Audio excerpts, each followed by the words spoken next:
Hey, this is Notser, and this is the Tier 9 Premium American Battleship, Missouri. She has 78,300 health, a top speed of 34.6 knots, 9 406mm guns, 20 secondary guns, a surface detect of 14.1 kilometers, and 95 AA defense rating. For my modules, reduced crit chance on main armament, improved turret traverse, improved main battery accuracy, reduced the chance of flooded fire, faster rudder shift, concealment. For my commander, basic survivability, expert marksman, superintendent, and advanced firing training. We are on the map Islands of Ice, and many of you will be saying, but we just saw a Missouri game. Yeah, but you didn't see this Missouri game. This Missouri game is honestly a fantastic game in more ways than one, and hopefully you enjoy it. I basically use the Missouri to play it once or twice a day, once or twice a stream, for that income. The income is really the reason why you get this ship, and we're going to see how well it is at the end of this game. No spoilers! Shh! So, I am headed over to A Point with a friendly escort of a destroyer, another battleship, and another cruiser. We spot a Mr. Burgundy, the Squirrel Patrol. I like that. He's over on the other side of A Point, and I would like to do a lot of damage to him. Enemy Belfast also shows himself. I can't pass up a broadside cruiser, so I fire at the enemy Belfast. Now, he might look to set up smoke. However, he's going to take quite a lot of damage. Well, not as much as I would have hoped if he would have maintained somewhat broadside, but he turns back and he puts his tail between his legs and he's running away. I don't blame him. He's supposed to do that. There's nothing cowardly about that, but the Squirrel Patrol is here. And there is a potential of torpedoes. Remember, Germans, 6 kilometers. 6. That is pretty much a given on every single cruiser and every single battleship that is relevant for torpedoes. And I fire at him, thinking that he might turn back towards his team, but he never actually does that. We are in the capture point. There is something else disrupting the capture, probably an enemy destroyer somewhere out there. I do have radar, of course, and I can make use of it, of course, but I'm not going to push too far forward unless I really sense that, oh, well, we sense it now because he's spotted by aircraft. That is one thing I don't have. I can't put an aircraft. I can't decide to put an aircraft. I'm stuck with radar, and we get 10,000 on the enemy cruiser, and I don't want to hit the friendly Ibuki. He's got enough trouble playing the Ibuki, and we just touch. Just a touch. Nothing too hard. I'm able to pull back, and there is a sizable amount of enemies. There seems to be 2, 3, 4, 5 ships, not including the enemy destroyer that's right on top of us, of course. There is a risk that he might come around and try and torpedo us. I don't want myself or the Ibuki to do that, so I just need to be cautious. The observant of you would have seen that radar was used. We only saw one ship. If you look at the minimap, the other 2 destroyers are nowhere to be found in this area. We do not have to worry about an overabundance of destroyers. So I'm just trying to wait for a target to show their side. I drop off detection by holding fire. This enemy Missouri might show himself. Maybe. Fluffy. Perhaps. There is also smoke. So the enemy destroyer has probably left the area, or at the very least pulled back. And I don't want to run into the friendly, of course. Ooh, Squirrel Patrol's showing his side.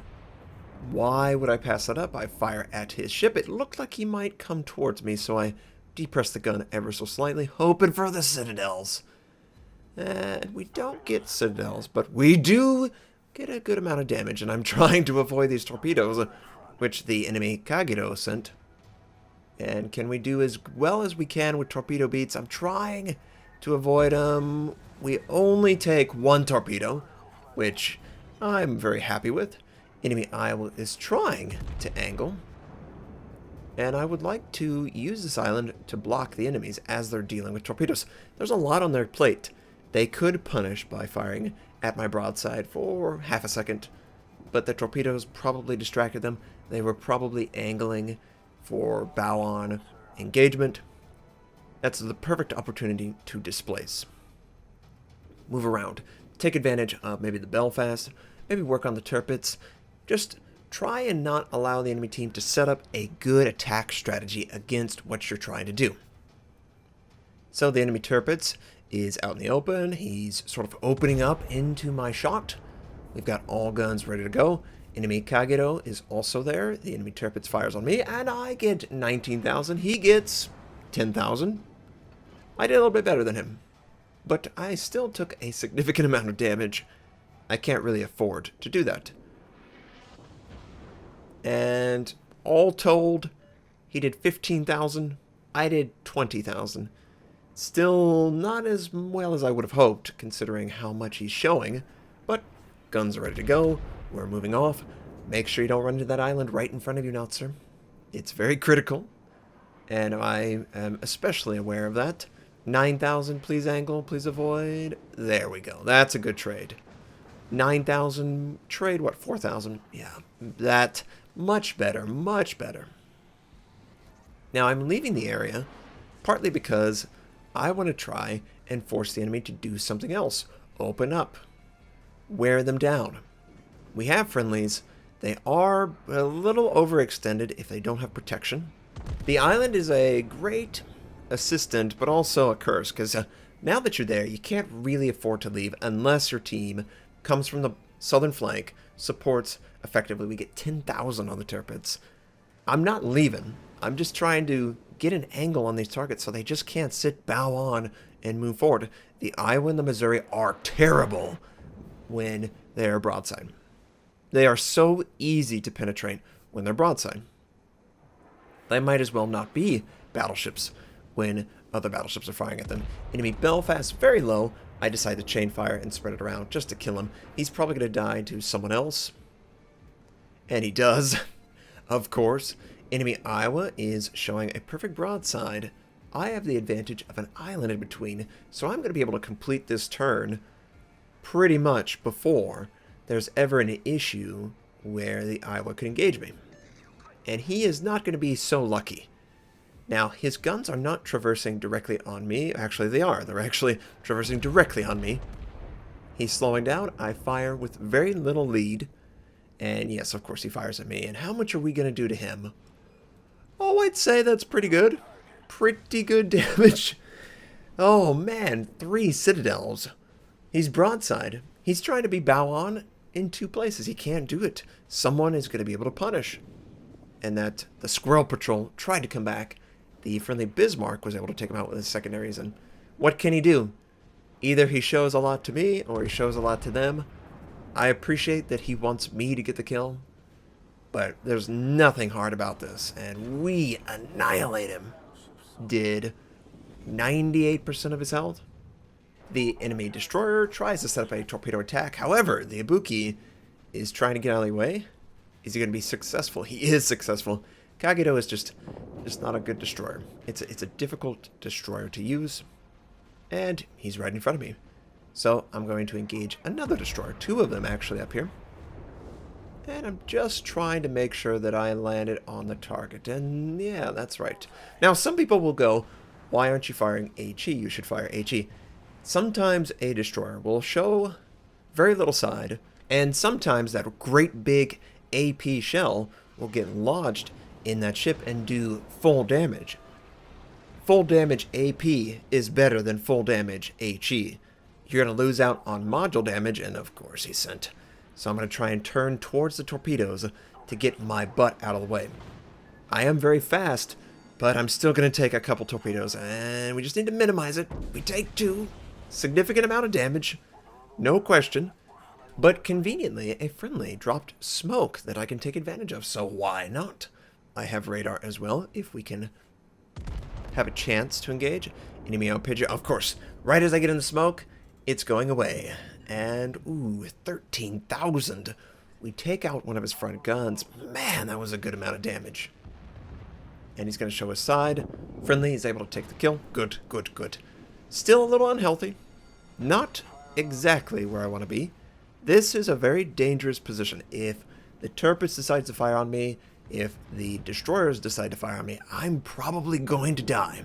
And oh no, they ran into each other. They popped their smoke. I fire at one.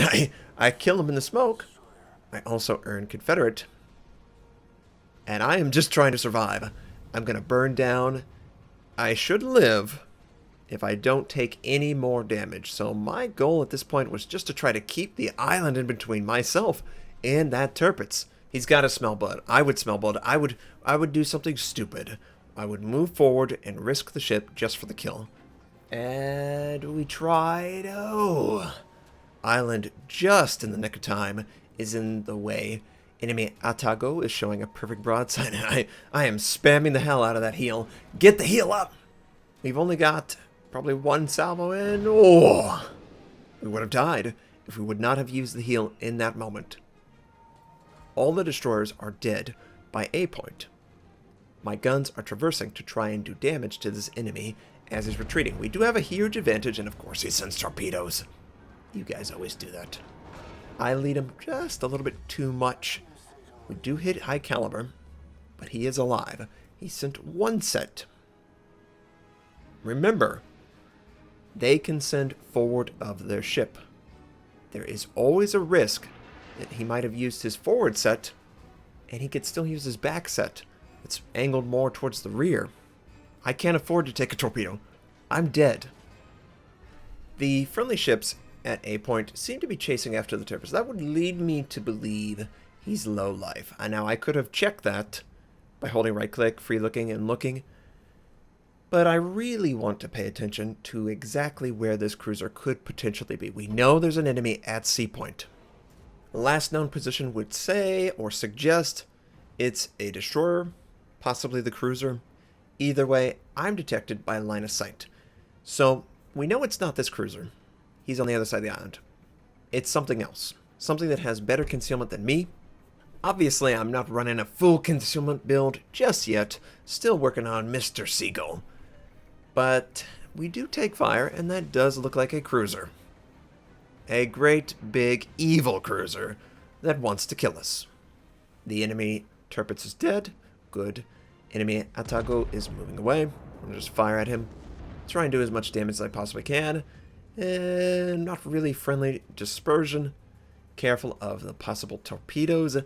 10-kilometer range for the Atago. It's pretty safe to assume that Japanese cruisers have 10-kilometer range torpedoes. The only ones that are not 10 kilometers, I believe, are the Kuma and the Zhao. Yeah. He's almost broadside, so I elevate the gun, still gaining ground. I can work effectively at long range. He cannot, and we take him out. Devastating strike. That felt really good to get him away from me. We're barely alive. Every single heal has been critical to survival. It seems that the enemy destroyer... Oh, the enemy destroyer is a Boyskavitsa. And the Boyskavitsa is sort of looking to try and go after me. Maybe send torpedoes. Maybe fire from smoke. Because he's a great big battleship. He's obviously going to be detected by firing at something. My friendly can keep him scouted while I do damage from smoke. But what he probably doesn't expect, and eventually they all will, is the radar. Radar is just not something you associate with a battleship, but the Missouri exists. You must assume that they're going to make use of it, and it's going to be inconvenient to you, and there's probably going to be more ships introduced into the game that are really effective at countering smoke. And you need to identify those possible threats. And, ooh, he's visible. Now, I want to allow him to assume he can hide in the smoke. Why stop my enemy from making a mistake? So I'm going to hold my fire. I'm going to wait. If he shows a side, I might actually take advantage of that. But it looked like he's turning into the shot. So it's going to be harder to Citadel. I decided, let's use radar. Let's try and get the shot quickly so I can do it twice. And it looks like he's sort of backing up, so I fire behind him. And not quite enough to kill him, but we are within secondary range. And I'm not going to be able to fire before radar is out. So he has to panic. He has to say, there's no way I can survive. I have to move. And that's exactly what he's done. He's probably trying to use his torpedoes, so I would like to kill him before the torpedoes are in the water, Notser, and he's angling away towards me. This is not good. Fire immediately. And we do take him out. Where are the torpedoes? The inevitable torpedoes. I use my heal, my final heal, on a sliver of life. I just need it. Please just give me a little bit. I think we're good. I think we're good. Please don't set me on fire. Okay. Now, he's behind an island. One more to go. One more. We can do this. We can get 5 kills. We can get 200,000 points of damage done. We just need the enemy to show a full broadside. Come on, enemy cruiser. And we're detected, so we know he could see us. We know he could decide to fire, and he does, of course. And he's turning back, so I don't really lead him as much as I probably should have. Huge mistake on the shot. I don't think I could have killed him, but I missed him completely. I should have led the target just a little bit more, and I'm going to die. There's no way I'm going to be able to rearm before I die to the fire. It's just the way it works out. I'm not unhappy that I'm going to die to fire, and I can't do anything about it. I felt like I did a great job. I got lucky to avoid that turpits going around the island, and some targets were kind enough to show a full broadside so we could really rebalance them. The team should win. We have a 2-base-to-1 advantage. I don't think the enemy cruiser is going to have any interest in showing himself. It's a great game. It's okay that I died. I would rather die pushing aggressively towards the enemy, trying to make something happen, than just sit in the back and farm damage and stay near full life. That's just not my style of game. I don't find fun in that. I find fun in this. So that Missouri, pretty effective, right? It's basically an Iowa. Yes, the armor's terrible if you're broadside, but if you're not broadside and you're given a chance to engage the enemy, you can make quite a few plays. And that radar is surprisingly effective, even though people know it exists. For whatever reason, they just don't expect you to be as close or as far away as you actually are for radar to be still in use. I just can't tell you how many destroyers are like, well, I'm not detected. This is a perfect range for me. My torpedoes can hit the target, and he can't detect me. Well, guess what? Radar can see you. Now, let's see how effective a super carry is in this credit-earning beast. Oh, baby. 1 million credits. Yes, million. We earned Confederate, Devastating Strike, High Caliber, 4 kills, 194,000 points of damage done. No base captures. We got 6 citadels. It felt so great to get that kind of income. You have no idea. I'm just so broke. Whenever I have enough money, oh wait, 2,821 base XP, great job. I'm going to compliment my opponent. He did a good job for his team, even though they lost. He still deserves good credit. Same with the Ibuki. The 2 best team players on a team were enhancing each other. All my damage is, of course, AP. My secondaries just aren't good enough. I don't have a secondary build. I hope this was enjoyable for you, though. It's nice to see a Missouri. And let's actually see exactly how much credit we made after the cost of the game. 942,000 credits. Great. I hope you enjoyed this game. I hope you have a fantastic day, and I'll catch you next time.